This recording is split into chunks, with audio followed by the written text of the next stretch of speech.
Selamat sore. Yes. Oke. Assalamualaikum warahmatullahi wabarakatuh.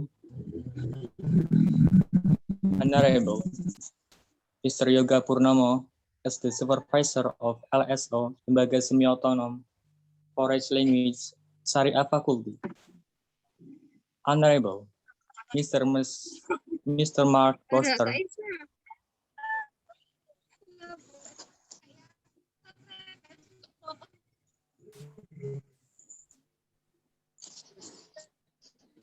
as the main speaker of Webinative Session 1. Honorable Mr. Arkin Harris, as the moderator of Webinative Sharing Session 1. And respectable all participants of this Webinative. Firstly, let's thank to the Almighty Allah Subhanahu wa Ta'ala who has given us some mercies and blessings so that and this Webinative without any troubles and obstacles. Secondly, salawat and salam awas my Allah be given to our Prophet Muhammad Sallallahu Alaihi Wasallam, who has guided us from the darkness to the lightness era, from the stupid to the cleverness, namely Islamic religion. I'm Ridwan Faiz, as Master of Ceremony this afternoon. Welcome to the Webinative. We would like to thank to everyone for taking time to attend our Webinative today. To start our opening ceremony, allow me to read today's agenda. The first agenda is opening. The second is speeches. The third is sharing session, and the last is closing. Dear audience, ladies and gentlemen, let's open this agenda by reciting Al-Fatihah together. Ilharadun Nabi Mustafa Sallallahu Alaihi Wasallam. Al-Fatihah.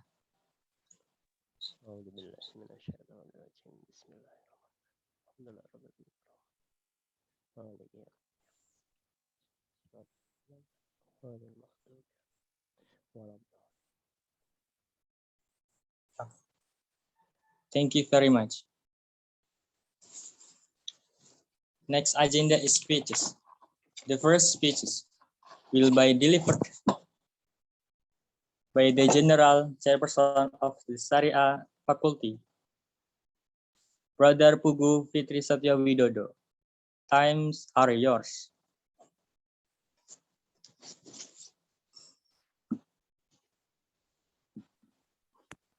Bismillahirrahmanirrahim. Assalamualaikum warahmatullahi wabarakatuh. Waalaikumsalam warahmatullahi wabarakatuh.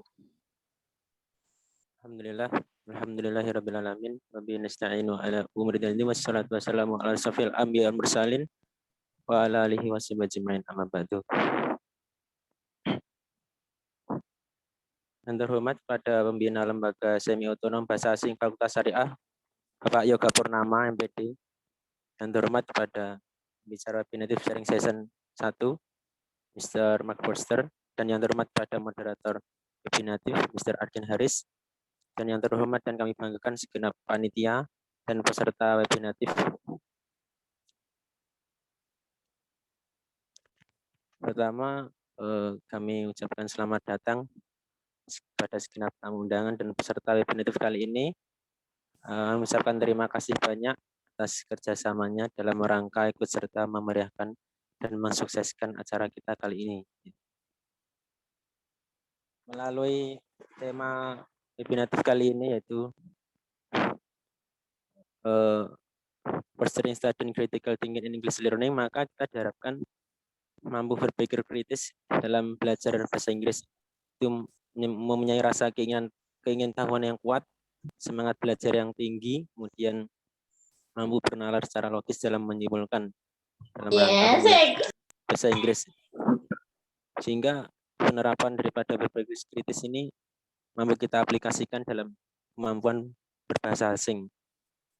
Mengingat keterampilan berbahasa itu adalah merupakan kebiasaan yang mesti sering kita lakukan agar bisa menerapkan secara optimal.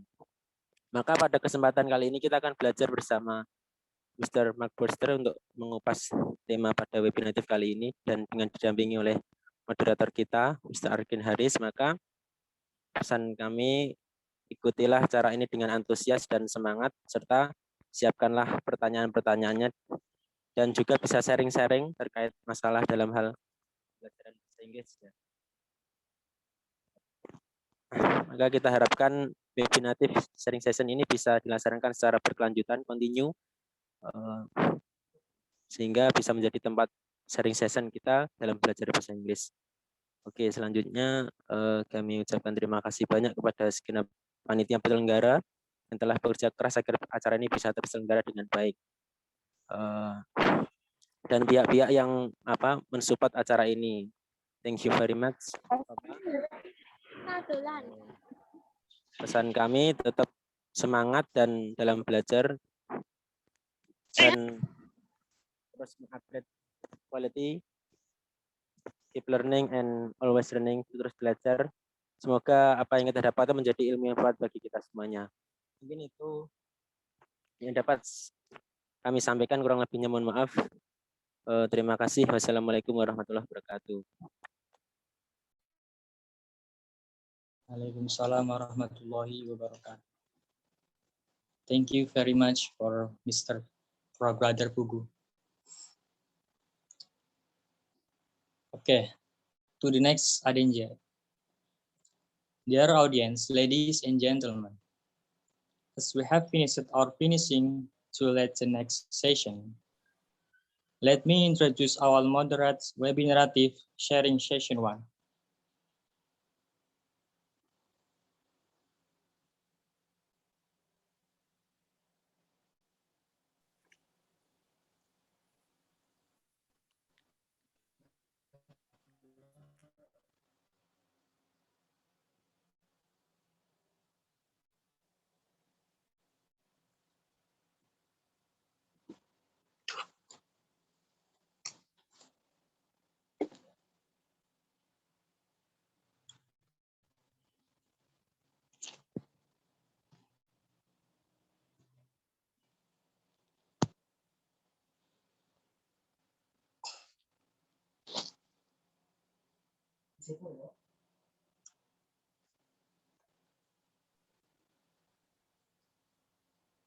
Ya, assalamualaikum warahmatullahi wabarakatuh. Waalaikumsalam warahmatullahi wabarakatuh.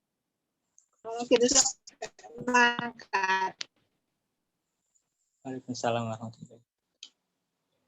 Yeah, okay. Thank you, Mr. Muhammad. Yeah. I think you have a trouble, on your sound, but it's okay. I want to introduce myself. Yeah. Thank you for all audience in here. Yeah. Once again, good afternoon. Good afternoon for Mr. Mark Broster. Mr. Mark, I think in Sydney, yeah. Yeah. Yeah, I think it's 4 p.m., right? Yes. Yeah. Yeah. Okay. Dingin sekali. Okay. Yeah. In Indonesian is still a summer paradise, I think. Yeah. Thank you. First of all, I want to thank to Mr. Yoga, as an advisor of BAFAS that have given this incredible opportunity, although he is absent, for today, because has another agenda. So sorry for Mr. Yoga, he cannot come or joining this Zoom meeting. And then His Excellency Mr. Mark Broster, as our ultimate speaker, from University of New England, Australia. And of course, the member of BAFAS as a committee in the Webinative event. As you know that BAFAS is language community in Sharia faculty UIN Raden Masaid, Surakarta, Indonesia. Yeah. So once again, thank you for BAFAS. I hope Webinative event will be held not only for sharing season 1, but also we can make it sustainability. Yeah, sharing season 2, 3, 4, and unlimited sharing season. Yeah, I wish you can make it happen. Yeah, and of course, for all the audience in here, thank you very much for joining the Webinative. Yeah, I respect, yeah, not only students who have joined in this Zoom meeting, but also lecturer. I see that Miss Putu, and then Miss Dian, yeah, Miss Pipin, and then Mr. Zulfikar, yeah, the lecturer of Raden Masyaid, University of Surakarta. Yeah, thank you. Yeah, I think because Indonesian is lockdown now, Mr. Mark. Yeah, so we have a time, to joining these occasions. Yeah, the coronavirus increase in a high level here, but we hope it will be end. Yeah, soon. I mean, yeah, before this Zoom meeting, I have discussed with Mr. Mark, as student of international studies, he ever visits and make a cooperation, right, in Indonesia. So he gonna share about his experiences when studied local language or foreign language, yeah. And he gonna share about his experiences when studied between Australian's context, and Indonesian context. Yeah. Based on our today's topic, fostering students' critical thinking in English learning, we try to build an awakening or awareness, of the intellect to study by itself, especially for English, So we have a deep paradigm or have a capability to recognize problem, collecting information, recognizing assumptions, logical thinking, and then evaluating, draw conclusions, and finding solution. Yeah, because we know, for example, iPhone students have difficulties in generating ideas in speaking process maybe, and felt bored, when grammatical learning process. So meanwhile, we don't just depend on the curriculum and waiting for the instruction from the teachers or lecturer, but we can study by ourselves, not only in the classroom, but also outside the classroom. Yeah, in other side, we are as a law faculty, Sharia law faculty, or Sharia economic law, and then criminal law and extra. English has influenced some factors, such as biological, economic, business, technology, and then politics, social, and extra. We can also bring it in the spirit of Merdeka Belajar. Yeah, our Ministry of Education Indonesia have a spirit of Merdeka Belajar. So maybe around 30 minutes for Mr. Mark Broster, to present and share the knowledge, and we can continue to discuss with questions and answer. So the honorable Mr. Mark, time is yours. Thank you very much for that lovely greeting. Can I be heard clearly? Yes, yeah, clear, good. Mr. Okay. Mark. Yeah. I thank you for the opportunity to share with you today. as was mentioned, I'm a student of Indonesian, and I was interested in the topic title. So I'm not going to speak today necessarily as a student of English as much as a student of language and second language or even third language. I was an accidental student of language. I've just completed a Bachelor of International Studies, and I was required to choose a major, 2 majors from 3: politics, language, or society. And I chose language accidentally, and there were 7 languages available at my university, and I chose Indonesian. So we were quite a small class, but my main degree is business. So what I've become more interested in now is, how do I want to learn Indonesian in a way that will be useful for me in a work and business context? The university I study at, we're about 50% online students without COVID. So we're both a open and campus university with the students combined.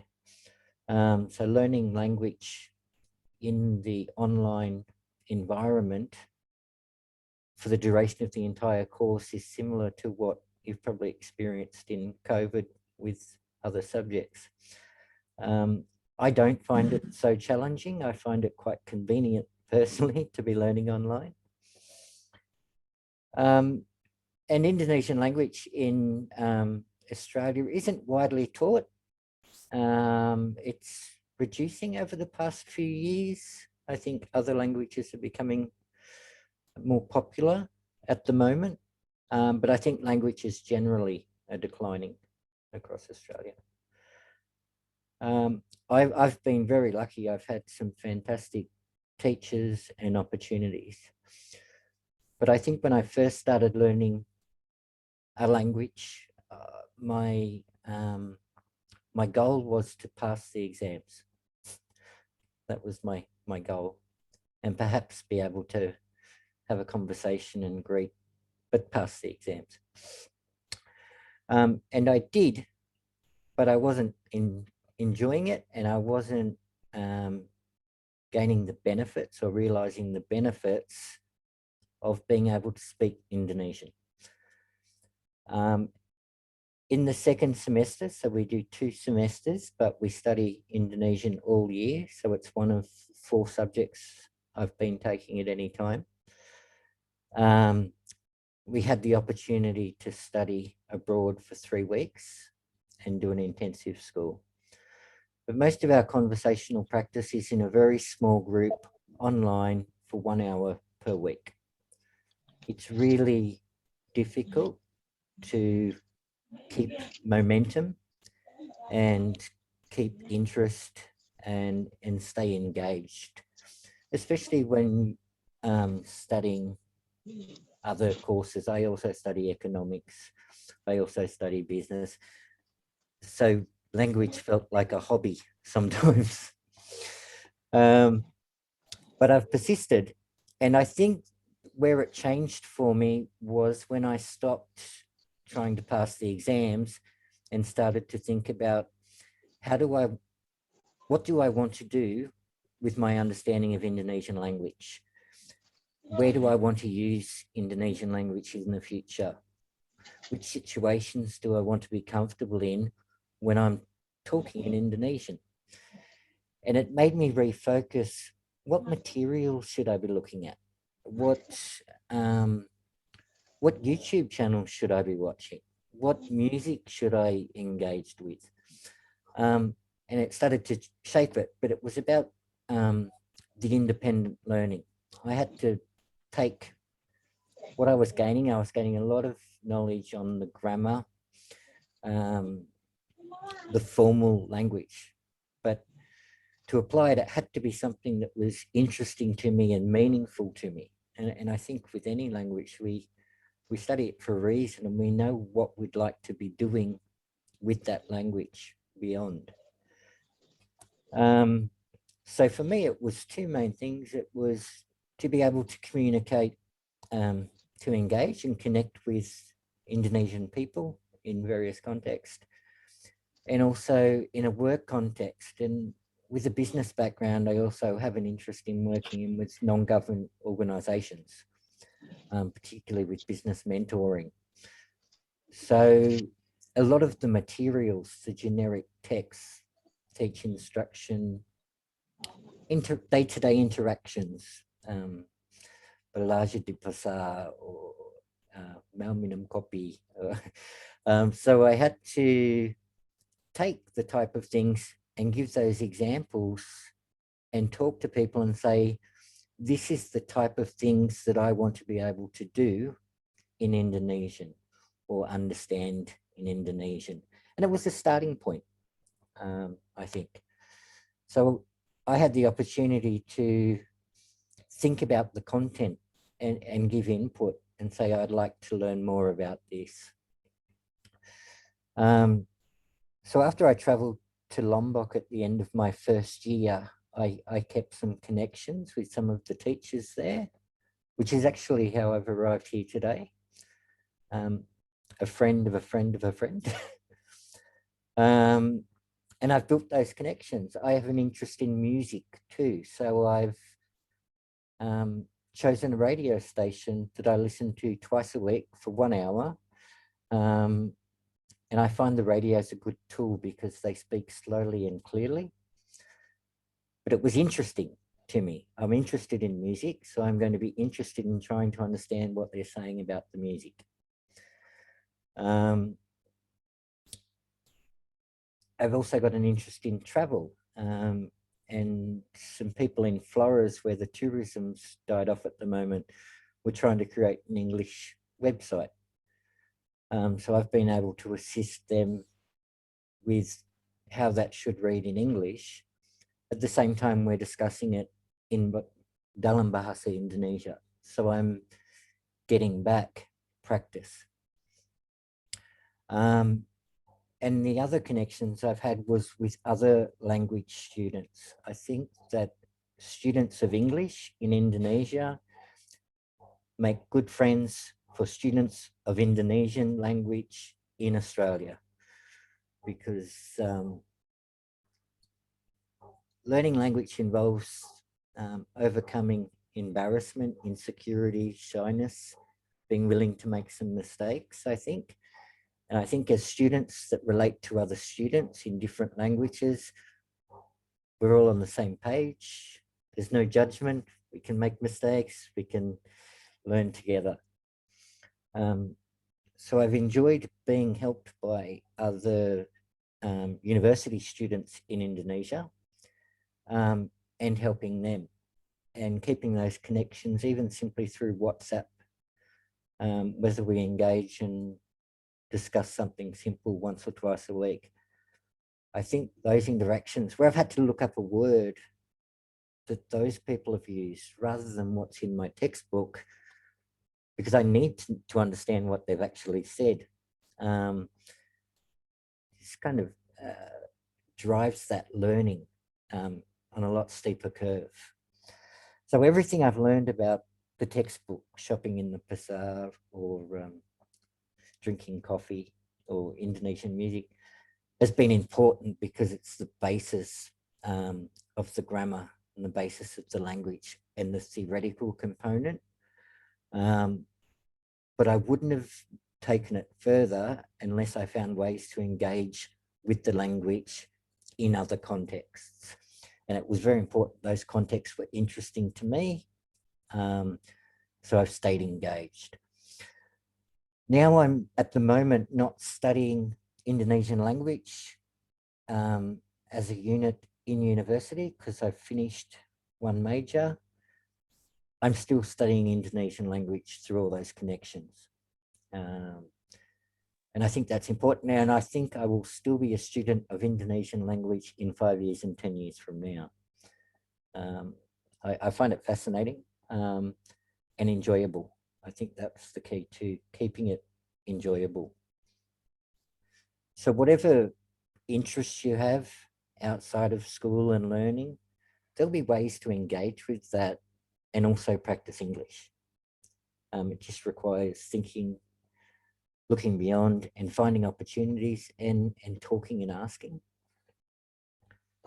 I think the other thing that perhaps we're a little bit different as students, Indonesian students as an Australian students comparison. I've had teachers that like to give me the information on the correct way to say things. But I often find they get confused when I ask why. I think there's two parts to learning. First, we learn how, but then I had to understand why, because the way my mind works, I needed that context. And I think that's kind of also captured in the topic that was presented today. Prior to that, I spent a year in 2015 working in Timor. So I had some exposure to the Indonesian language, but it was limited. And I acquired some Timorese language during that year. So in a way, Indonesian was my third language, but I think now it's my second language.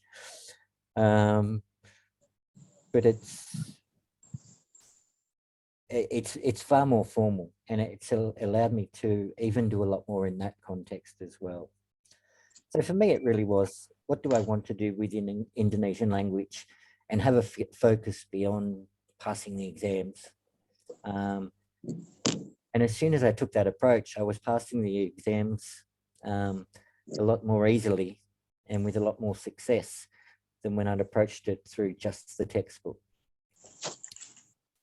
I think I had a couple of slides there. Did you have those? Okay, wait. Yeah, wait.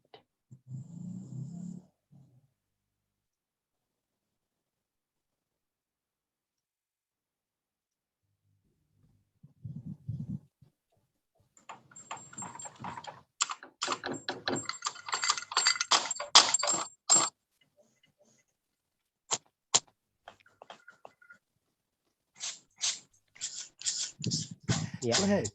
Just Can you oh, I see can. Oh, I can. the screen? Yeah. Okay. You want to just forward that one. Okay. So I've jumped across that a bit. I'm getting my voice come back to me because the way you've done that. Arkin. Okay. Try That's to. better. That's better. Yeah. So before or in my past, I've spent 2 decades working provincial and national government departments. My first language learning in tertiary studies university was Indonesian. I travelled back and forth throughout Southeast Asia, probably 20 or 30 times.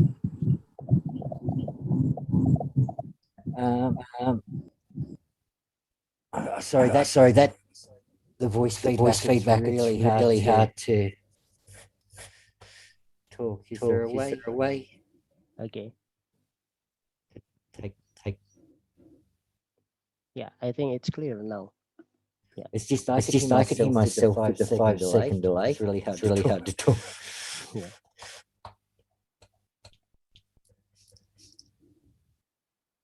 Okay, we'll jump to that next slide. Okay. Yeah. So I've touched on these. So they're just the highlights, I guess.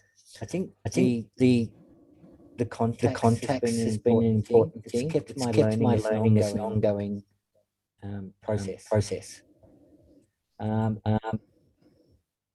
wouldn't describe who those personal contacts should be, where they should come from, what interests they might have, or where you find them. It's just having them. Some people might prefer purely academic contacts. Some people might only like to relate in English in professional contexts. Some people might have a hobby. They might like to engage in English with groups online. And there's some on the next slide which I'll talk to also.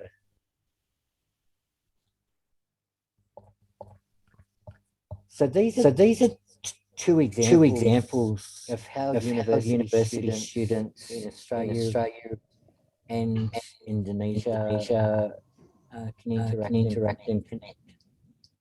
Primarily with the purpose of developing language skills in English or Indonesian. As a mature student, I didn't engage with these. I think they're cater for a younger generation of learners, definitely. There's probably a lot more mature students in the Australian context. We tend to change our mind midway through career and study something. So UniBridge is a project which is purely about bringing people learning Indonesian for the first time, together with Indonesian people for the first time. And it's a great open forum to practice. And they hold events, and they form people in the group about events that are coming up. A wide range of events. Wire also is an association. They've got a chapter in every state in Australia. It's three throughout Indonesia. I've looked at the West Java website, and they again have a whole lot of links and connection opportunities for university students to connect with other English speakers. And this is just the Australian context. I won't speak Australian background, but I know similar organisations in other English first language speaking countries. So I've also put my contact there. If anyone did want to email me for the purposes of engaging or finding how they might connect with some of these groups, or I won't be able to answer those questions, but I will be able to go and find the right people that can assist with pursuing those opportunities. I think I'll stop talking and invite firstly you, Arkin, to maybe refocus what I've talked about here. Yeah, okay. Yeah, let's discuss it. Maybe from the member of BAFAS or another audience, you can ask questions or discuss something from with Mr. Mark Broster. Yeah. Sorry to interrupt. Just first, could we take this slide because my voice is making it hard to talk. Okay. I think if we close, it only started with the slideshow came up. Yeah.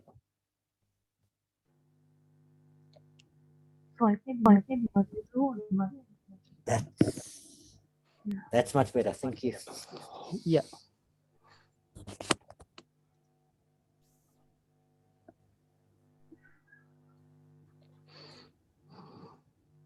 Yeah, is there any questions? I have a question. Okay, Miss Dian, yeah, or Miss Pipin, yeah, okay, yeah, Hey, Pak Mark. It's nice to finally meet you. yeah, okay.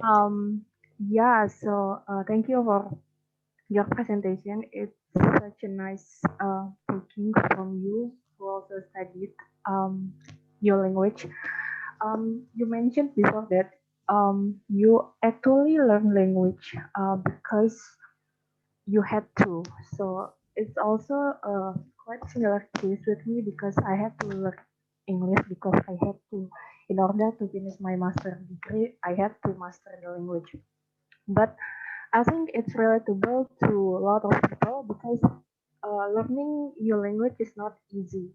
So me too, when I had to learn English, I'm still learning up to now because when we don't really use the language, it becomes rusty somehow.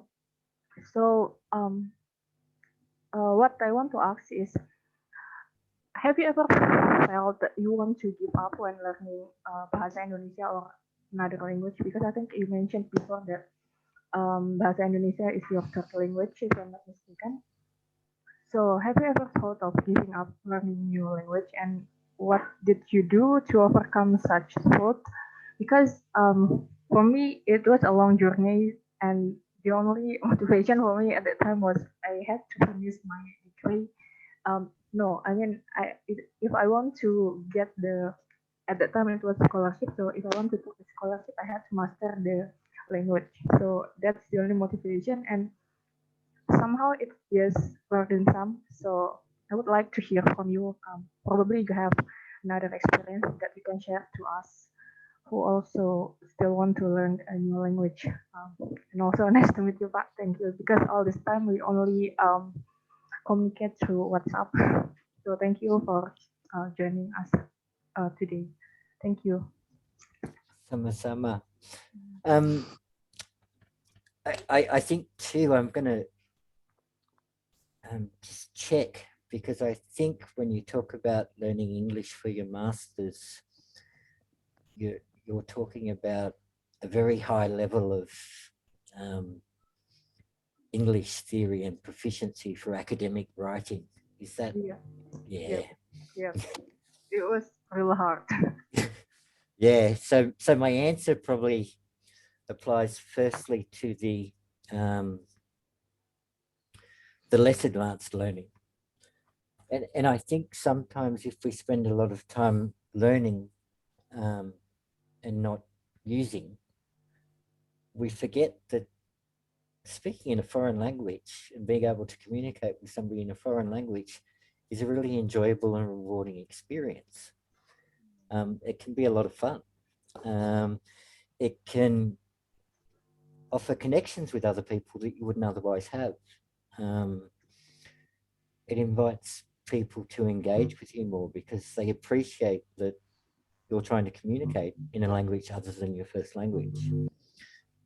So I think when I talk about it being fun, I'm not sure fun would apply in the context of learning advanced English for academic writing. Yeah. So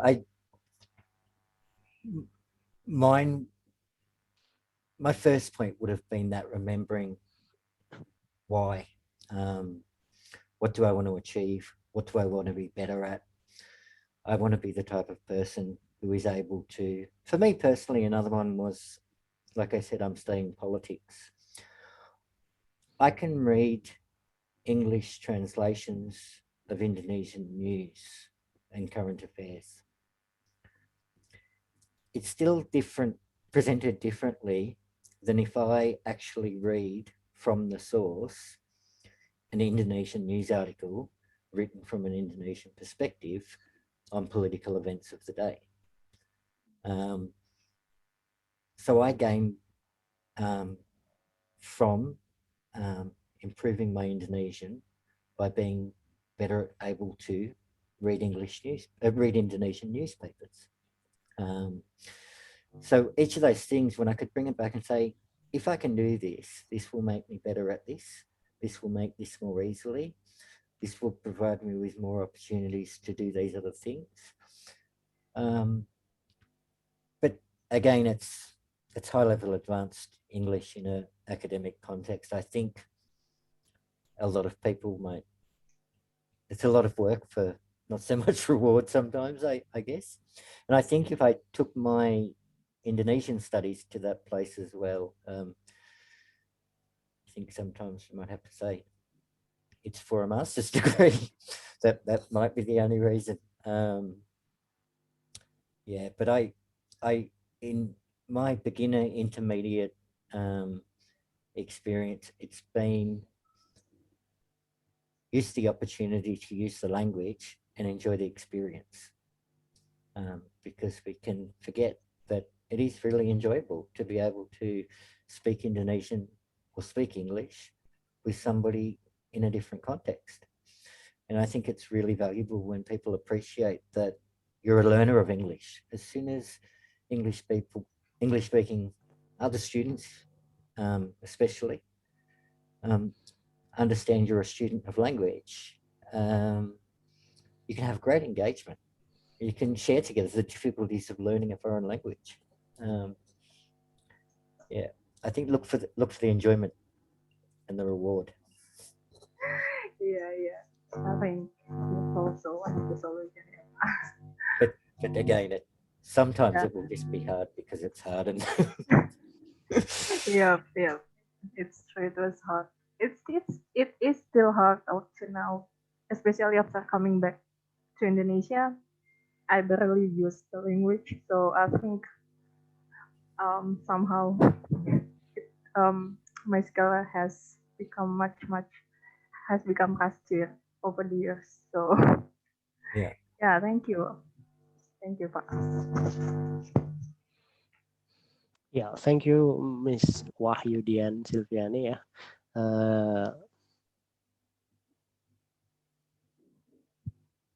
I read here in chat. Yeah, there are 2 questions here. Yeah, wait. The first from Atika Suciati. Yeah, how we handled formal language in this era? Because most of people have to speak more than 2 languages, like Indonesia, English, and Korea.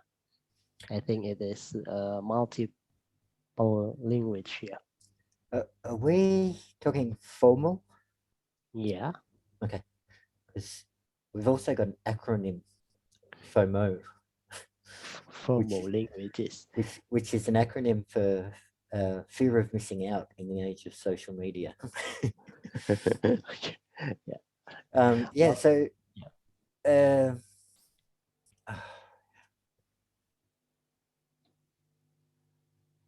with great difficulty, I think.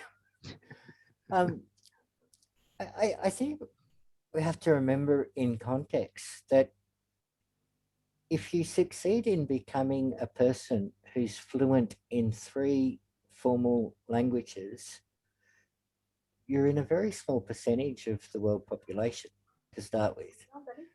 So it's quite a significant achievement for most people to become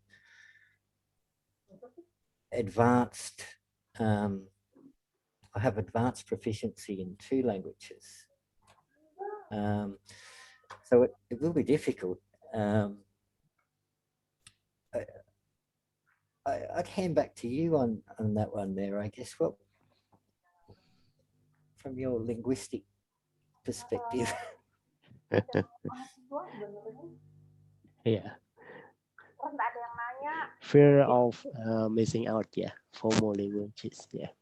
So I think it will not happen, yeah, when you can always study, yeah, in your daily activities, maybe, yeah. But when we can capable to understanding more 2 languages, yeah, multi-linguistic, yeah. I think we can apply it in some context, yeah. So don't worry about formal language. I think that's, yeah. I think Yeah. Sometimes we need to set goals about Yeah. milestones, how much Mm. we would like to achieve Yeah. at a certain point in time. Mm. But learning a language as a broad goal doesn't Yeah. need to have an end point in time. It Yeah. can be an ongoing process. I'm also interested, there's different perspectives on whether it's good to learn 2 or 3 additional languages at the same time or stick to 1 additional language at the one time. I've seen mixed opinions. Yeah. Code mixing. Yeah, in linguistic. I've in my early Indonesian classes responded to my teacher in Timorese. Yeah. But I think that's our mind's rewiring, and it's always rewiring, and we don't realize how it happens, but it does, and it's fascinating. Yeah. Just like when you are drinking coffee, Mr. Mark. Yeah, thank you. Okay, next question. Amelia Putri. What are the little things that really, affect on learning English and other language? What are a little things that really affects on learning English and other language? I think as much as we're all different learners, applies here to it as much as it does to other subjects. Some people are more organized than me. Some people ask a lot of questions. Some people take the idea and go and look at books. I've always had 2 word lists while I've been studying. One is the word list in the syllabus that I use to study for the exam, and the other is the word list of words that I've encountered that I needed to use, understand in my engagement with other people. Whether they've appeared in a song, whether somebody's asked me a question on WhatsApp. So I've always got 2 word lists going. And I think if you are engaging with people in English, I transitioned from how do I say to providing 2 versions and saying which one is the better way to say. And reflecting is good too. I think when people ask a question, what time would you like to meet tomorrow? Would 2 o'clock be a good time for you to meet tomorrow? Just kind of reflecting. So I'm using those words back in my responses. And that's informal. That's not a class. That's not study. That's a lot of my learning I do when I'm not intentionally learning.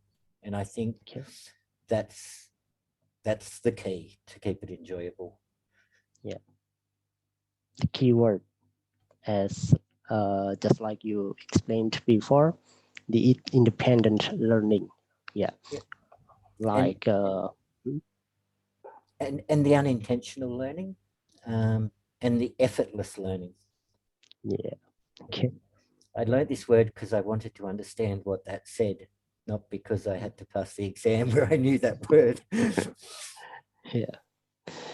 So we must build personal and then cooperate here, not only in teaching process. Yeah.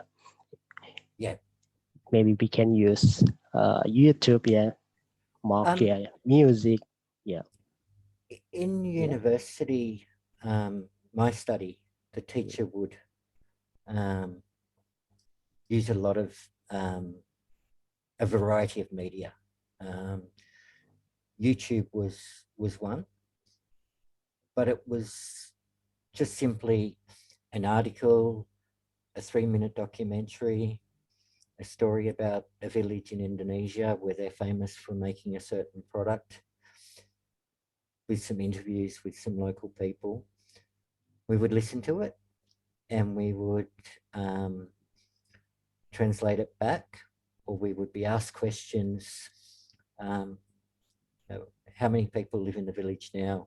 Something from the documentary, but you could only answer these if you'd actually listened to every sentence and understood most of the words. And then we'd go back and play it again. And then a third time we'd go back and play it again with the subtitles. Okay. So there's lots of different media that universities adopt now for particularly Indonesian language. Okay. Because we have very limited opportunities to engage in Indonesian in Australia. Okay. Thank you, Mr. Mark. Another questions maybe. Can I ask something to Mr. Mark? Miss Putu. Okay.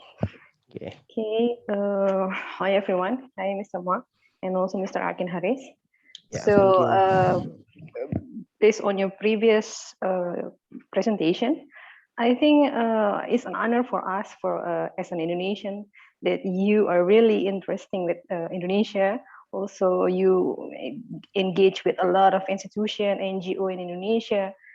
Although your background is not linguistic, you talk about political, you talk about business, but you did a lot of things with Indonesian. I just want to hear your perspective and maybe your feedback about what about Asian students, particularly Indonesian students in your university. How can they survive with their ability in English to maybe to conduct or to finish their study in abroad? And secondly, I think you did a lot of things with study in Bahasa Indonesia.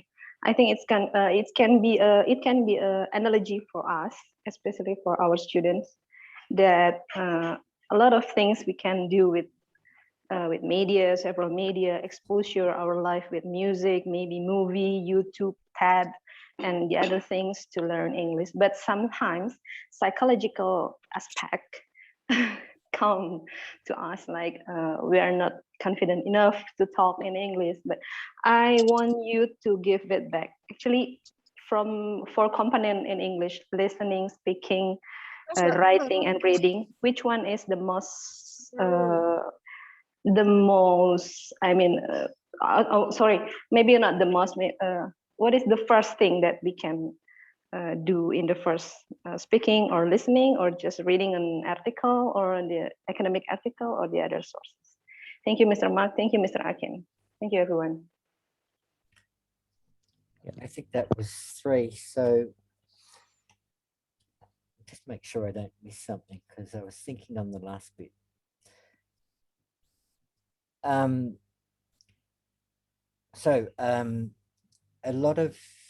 Many students from different parts of Asia do come to Australia to study at universities and do so very successfully.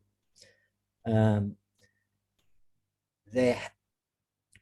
has been recently a tendency for Australian universities to lower the standard of English to accept more foreign students. I don't know to what degree that's driven by financial incentives, to be honest. And I think there have been some instances where lecturers and educators have clashed with university administrators because there were students who were coming but not succeeding in their studies, but perhaps they hadn't met the requirements of the English proficiency. There's English proficiency examinations that students coming to an Australian university take, and they set the standard for all students who wish to study a university course at an Australian university. So it's good that students, before they could come, can self-assess their own ability to undertake the study in English in Australia. Does that cover that first part of your question?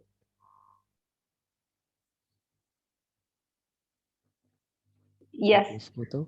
Yeah. Yes, yeah, I do believe that the English proficiency like TOEFL or IELTS as a basic requirements to get study in abroad. But when they coming into the real life of university, real life to study in university in Australia, maybe how Asian students or maybe particularly Indonesian students can be survive talking with the other students with the different language, with the different culture. I just want to hear your story about that. Yeah. So like I said too, I also study remotely, or most of my studies. I'm not a campus student. Australia is relatively multicultural compared to most other countries in terms of our ethnic diversity of our citizens. Our campuses are extremely diverse. I think some campuses, the international students account for 30 to 40% of the total students on campus. So I don't think foreign students arrive at an Australian university feeling alone. Or, I think there's a student group from every country that can meet together. And then, of course, within our cities, there's parts of cities, there's areas that are have the best restaurants for certain cuisines from different parts of Asia. So yeah, I definitely think China's relationship with Australia has been politicized a lot lately from both aspects. I know that because I read it in the news, not from experience. But I don't think that's played out in a large number of those students currently here deciding not to continue or not to return to study. I think it's possibly an effort to deter future students. But again, no society is perfect. I imagine there are international students who have had bad experiences on campuses at some time, but I think it would. I think it would be an extremely rare minority, and there's definitely systems in place that support students in dealing with that. Okay, thank you. And, I'm sorry. okay. Yeah. Okay, thank you, Mr. Mark. Did you want me to just? You talked about writing, listening, or yes. Yep. Because Indonesian spoken by Indonesian people is a very fast language. Listening to Indonesian, I found very difficult to start with. So it really was about the writing and the reading, because I needed to see the grammar and understand the grammar, and I needed to see affixes, suffixes, confixes, as a science more than an art, and then I could apply it. When I started listening to radio, I think that changed. Interestingly, I listened to a radio station streamed from Kupang in West Timor. I find the further I go from Jakarta for my radio station, the more clearly and slowly the DJs speak. it's more formal bahasa. For your easier digest what they talk. Second languages, so they sound like me. Yeah. But all of it, obviously, I think the writing can be good too, because it can be something you can master on your own, and there's a lot of resources there as well to push through it. Okay. Just on the other point too, I know that when students do get to Australia, if they've passed the IELTS or English proficiency exams, there are other courses that they can be offered if they're still struggling with English. So there's actually support courses for English while you're studying. Okay. Okay. Okay. We keep struggling to to develop our English. Thank you, Mr. Mark. Thank you, Mr. Arkin. Yeah, thank you, Miss Putu Biji. Yeah, just like you explained before, Mr. Mark, you said that choosing the right program and then be patient, and then broadening the personal contact or networking, Okay, thank you. Okay, is there any question again? Yeah.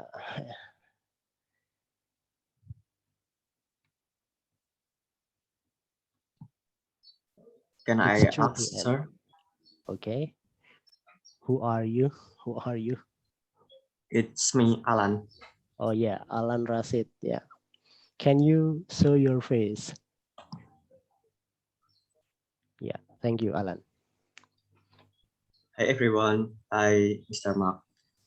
And thank you for the chance. And this is my question. Learning a new language is not easy. The proof is that I have studied English since I was in elementary school until now. I'm actually embarrassed to speak directly for fear of the wrong pronunciation, because they are almost the same sound in English. And I just realized in Indonesia, we're just focused on the theories.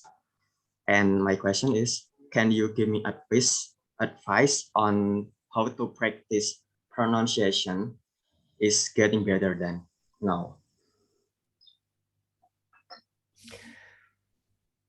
First of all, if I spoke Bahasa Indonesian now,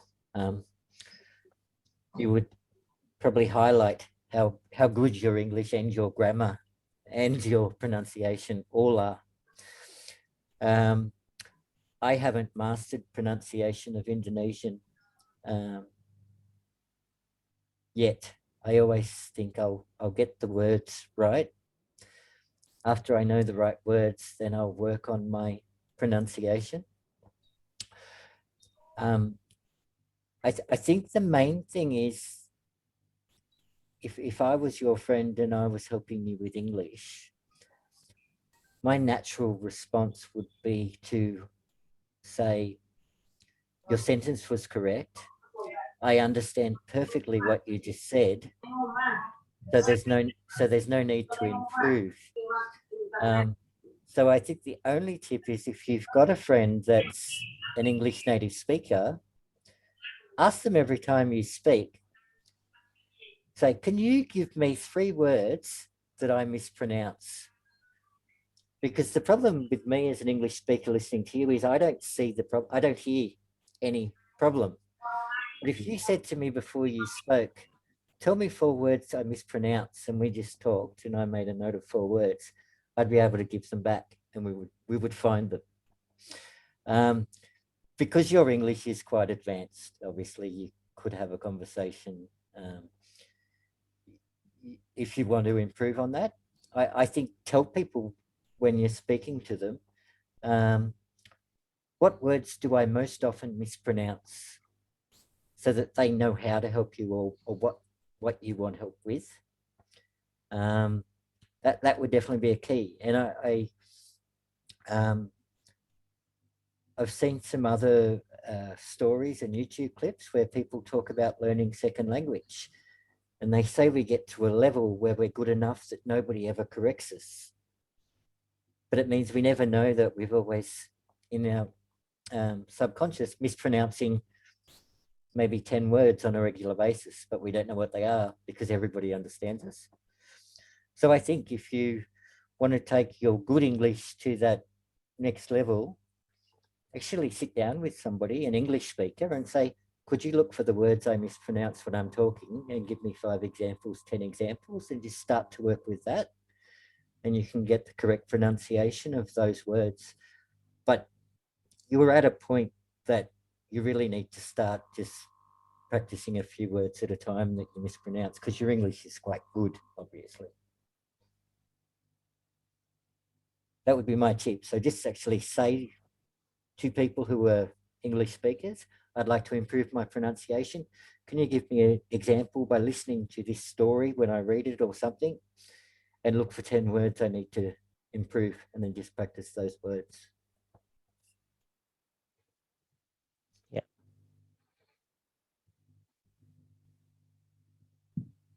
You as a linguist, Arkin, would know there's a certain level where people don't correct you because it's good enough, I think. Yeah. Just start your English.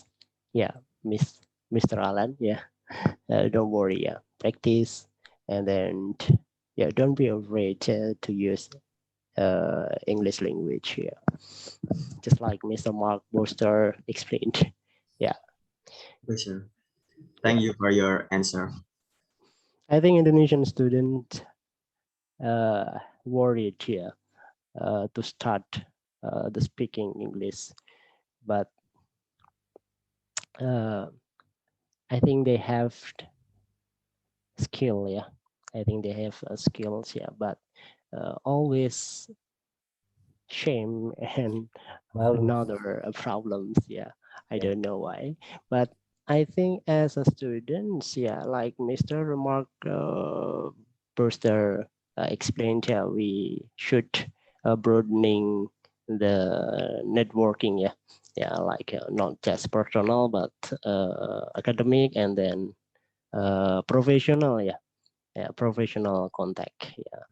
Jadi kalau kalian dari hukum ekonomi syariah ya pelajari bahasa Inggris langsung kita koneksikan dengan apa itu hukum ya yang berkaitan dengan hukum, berkaitan dengan ekonomi dan lain sebagainya dengan berbagai media tadi ya Mister ya.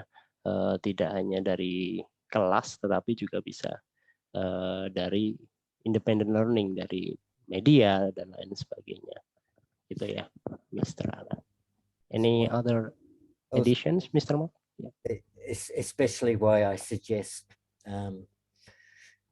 foreign students of Indonesian language are good partners for learning English and practicing English, because they also are embarrassed or shy to use their Indonesian.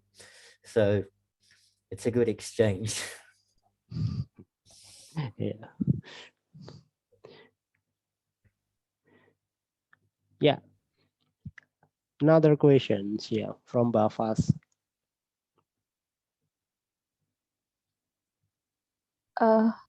Can I ask, Mr.? Yeah, Eva. Yeah. Okay. Yes. Okay.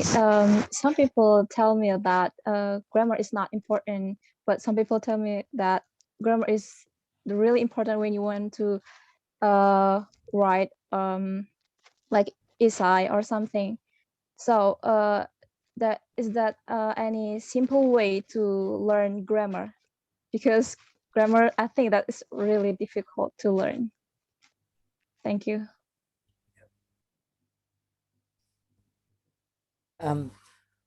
I should start by saying that at university, a lot of English speaking people struggle with grammar in academic writing.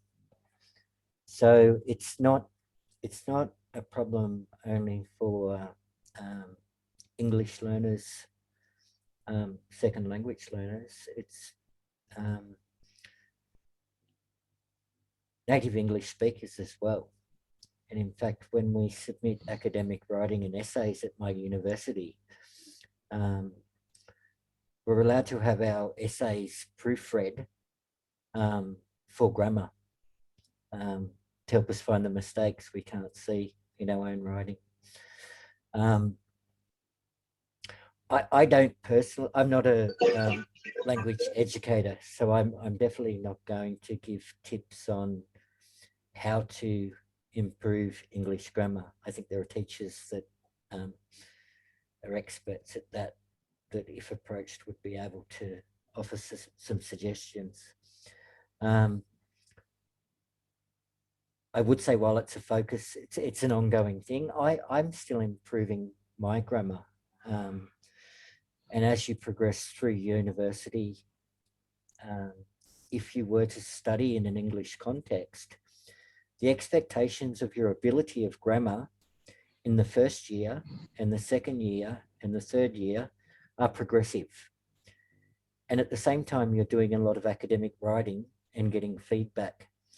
So I think when you're writing essays in a first year university context and getting feedback, you're developing into second year university, third year university quality of grammar and writing. So, and some people don't develop grammar to that extent because they don't go through formal academic education. They only require grammar to use in certain contexts. So, yeah, I from a teaching perspective, I don't have, but from a academic and learning perspective, from an Australian perspective, we don't finish high school or first year of university knowing all of grammar. I think the only people who know all of grammar are English language lecturers, and they probably learned everything you need to know. But a lot of grammar we will never need to know. But it's a process, I think. There's not an end point, and studying or corresponding, we get that feedback in our course and learning.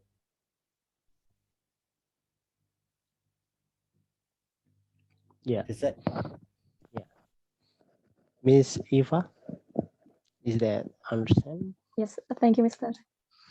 Yeah, thank you. Okay.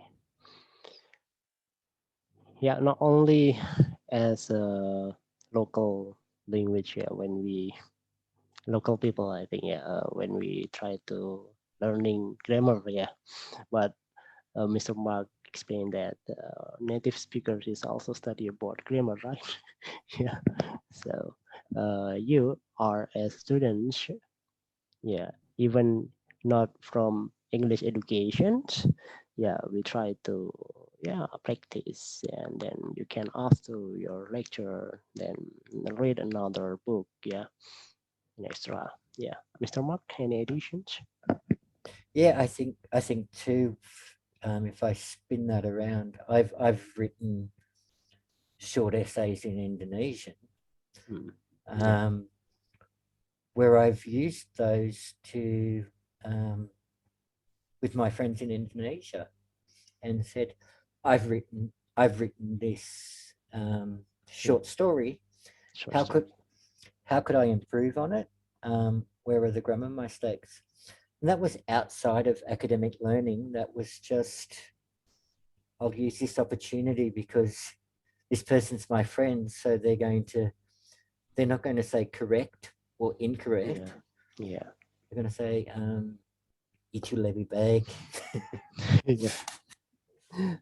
Yeah, so that's why we call it critical thinking. Yeah, you just try to write a story, maybe, Miss Eva, yeah, and then you can make an evaluation with another friends, yeah, that have a good knowledge in English, ya. Kalau ada teman yang bagus bahasa Inggrisnya, kamu coba dulu menulis ya apa yang kamu sukai, mungkin nulis short story atau lain sebagainya, baru kemudian kita evaluasi apakah sudah benar dengan teman-teman yang ada, gitu ya, Miss Eva.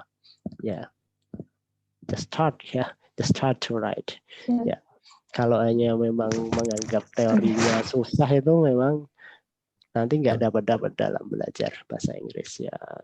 Just play it on your hobby, ya. Play it on your another enjoyment activity. Yeah. Okay, Mark. Sometimes also I've found that I had a block on some of these activities because I couldn't think of a story. It wasn't the language block, it was the thinking block. So if you have that problem, take a paragraph or a short story or an article in Indonesian and just write that in English in your own words and ask an English-speaking friend, I've translated this short story, this news article in my own words. Could you check my grammar? Yeah. I think when you ask for help, everybody wants to give help, but they also want to only give as much help as you want. You know, you don't want to help too much because maybe they didn't want to hear that much. So be clear, say, I'm working on my grammar. Can you help me with grammar?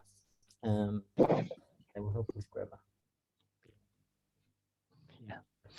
Maybe Miss, if I can write a short story, then can give to Mr. Mark to make it easier. Cerita pendek sekali. Pendek saja. Yeah. Yeah. Okay. Next. Yes. Thank you, from, Mr.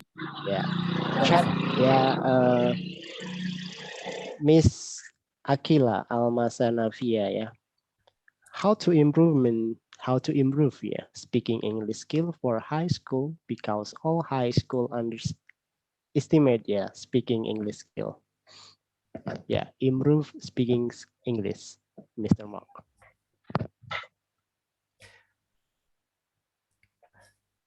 Is it not different with writing skill? Yeah, I'm not an educator as well, so I'm careful not to give learning advice. But I do know when I'm in studying Bahasa Indonesian, I'm very deliberate. When I'm listening to YouTube, I'm listening to people speak colloquially. When I'm listening to the news, I'm listening to people speak Bahasa Baku. So I make sure I include specific listening to correct Indonesian speaking.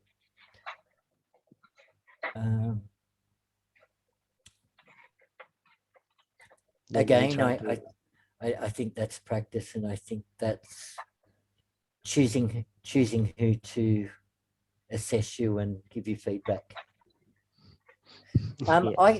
I expect if you engaged with one of those organizations that I put up, particularly UniBridge, you would probably be linked with learners of Indonesian. You would be able to say, I've prepared this story, this essay, or I'd like to read from you. Could you pick some problems with my grammar so I can focus my improvement? Because I hear Indonesian speakers say, is this correct? And it was perfect, correct. If they said, how can I speak with less of an accent? Then that's a different question. So, but I'm not going to give that feedback if it was perfect and correct, unless they specifically said, I want to improve my pronunciation. So don't be afraid to say, I'd like to improve my pronunciation, if that's what you want. Yeah. Okay, Akila, Almasyana, Fitna, Yufa, yeah. Maybe you can start with listening to the music, and then you can repeat the pronunciation at your daily activity, maybe at the bathroom, maybe, and another activities, Not only that, Mr. Mark said that you should join in some organization, and maybe BAFAS, BAFAS is community of foreign language.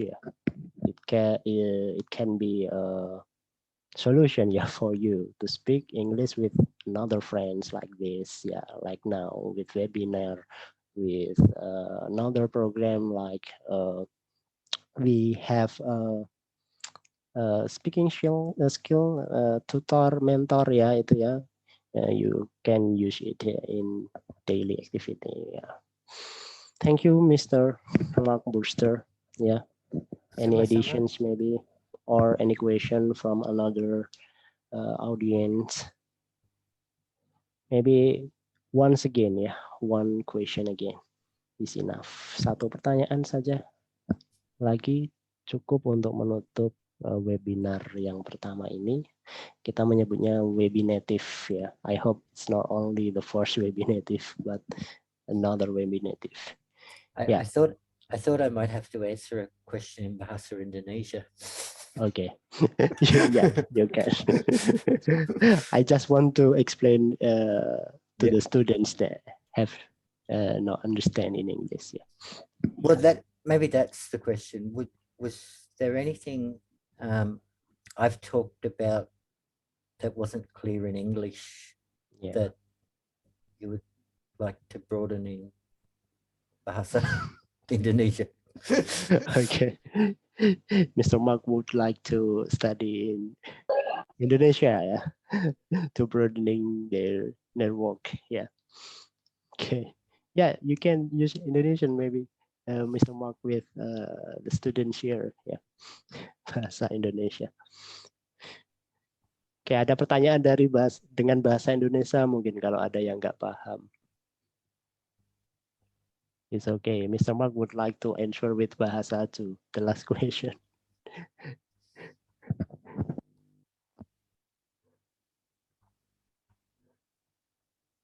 I'm The last safe. question. I think I'm safe. Yeah. Amelia Putri Hasana. Oh, sudah tanya tadi ya. Yang lain mungkin Mr. Pugu. As a leader of BAFAS. Satu lagi. Yeah, once again. Yeah, if there is no question, please, Mr. Mark, give short conclusions maybe, yeah, for us as a foreign language community in Sharia law faculty. Yeah, Mr. Mark, short conclusions maybe for us, suggestion or an extra for conclusion. For me,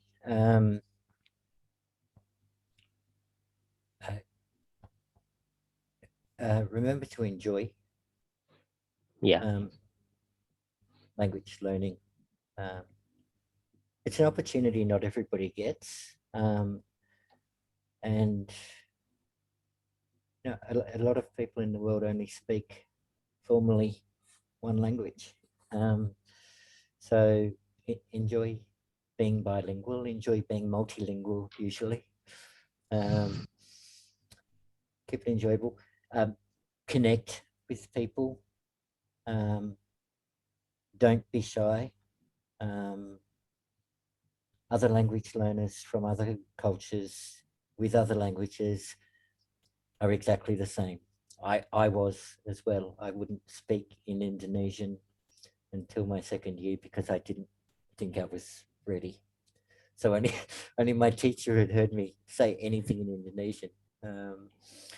But I'm speaking with other students of language. They know it's hard, so they're not going to judge me when I make a lot of mistakes because that's the only way I'm going to learn.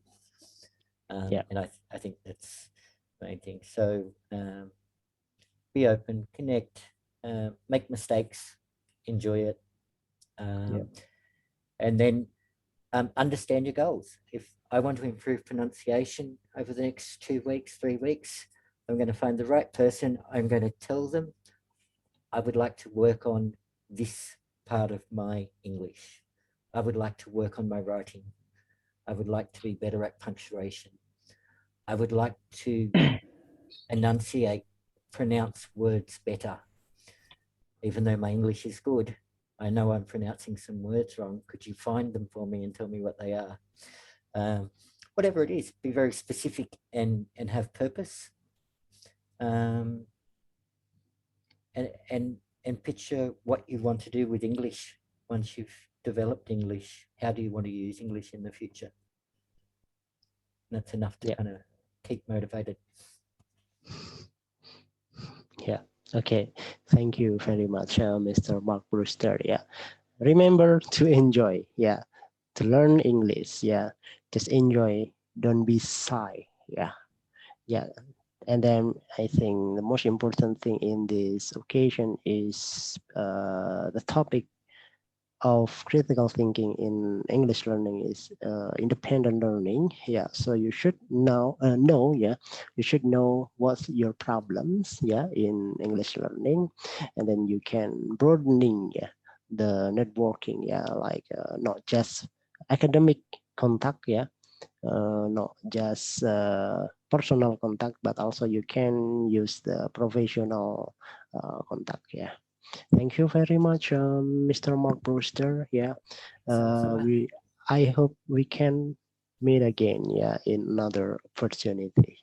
Yeah, Yeah. thank you for BAFAS. Yeah, Bahasa Asing Fakultas Syariah. Yeah, for doing this event. Yeah, I hope we can make again the event like this, yeah, to speak conversation, yeah, Yeah. with native speakers, yeah, so we can develop our independent learning like this, yeah, not only in the classroom but also another media, yeah, with Zoom, with YouTube, music, and extra, yeah, based on your field, yeah.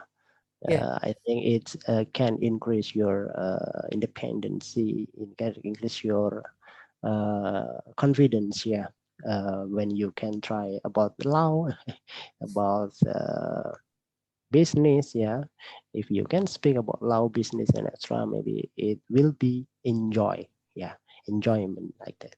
Yeah, Or, thank you. or See you at again. least Yeah, at relevant. least At least relevant. relevant. Yeah, relevant in the various contexts. Yeah, thank you very much, Mr. Mark Brewster. See you again. Yeah, thank you for the audience. Yeah, Mr. Pugo as a leader of BAFAS. Yeah, yeah, we can build again. Yeah, this event next month. Yeah, yeah, thank you.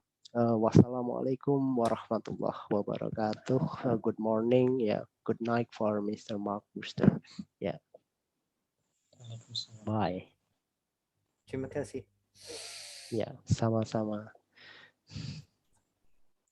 Thank you very much to Mr. Mark Broster and for giving such informative and interesting presentation, and also to Mr. Arkin Haris for moderating the excellent webinarative, and to all participants for a very active participation. Hopefully, the webinarative will be benefit for everyone. Amin, amin, ya rabbal alamin. I'm Ridwan Faiz as Master of Ceremony today, and also as the commit of this program. Beg your pardon of the mistaken we have made. Then, wassalamualaikum warahmatullahi wabarakatuh. Waalaikumsalam.